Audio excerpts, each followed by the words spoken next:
যে পৃথিবীতে প্রথম যে ব্যক্তি ইজতিহাদকে অস্বীকার করেছিল, পৃথিবীতে প্রথম ইজতিহাদের উপর আমল করা, মাযহাবের ইমামদের মতামতের উপর আমল করা পৃথিবীতে প্রথম যে অস্বীকার করেছিল, আজ থেকে 1100 বছর আগে ইমাম আবু বকর জাসসাস বলেন, সে ব্যক্তির নাম নাজ্জাম, সে ব্যক্তির নাম নাজ্জাম। এবার খুব ভালো করে শুনেন, আমরা যখন বলি ইমাম আবু হানিফা রাহিমাহুল্লাহর কথা, আমরা যখন বলি ইমাম মুহাম্মদের কথা, আমরা যখন বলি ইমাম শাফিঈর কথা, তখন আমাদেরকে তারা বলে আমরা বা কোরআন সুন্নাহ বাদ দিয়ে বাপদাদার কথা বলতেছি, বলে কি বলে না? কিরে ভাই, কি হইলো? কারেন্ট চলে গেছে, আমার কথা তো শোনা যাচ্ছে? ভালো করে শুনেন, তখন তারা আমাদেরকে বলে আমরা কোরআন হাদিস বাদ দিয়ে বাপদাদার অনুসরণ করতেছি। আপনারা তাদেরকে পাল্টা প্রশ্ন করবেন, পৃথিবীতে প্রথম মাযহাব অস্বীকার করেছিল নাজ্জাম, আর নাজ্জাম কে ছিল জানেন? নাজ্জাম ছিল একজন টাটকা কাফের।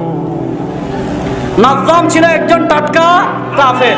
তাহলে পৃথিবীতে প্রথম মাযহাবকে অস্বীকার করেছিল কোন মুসলমান না কাফের বেঈমান?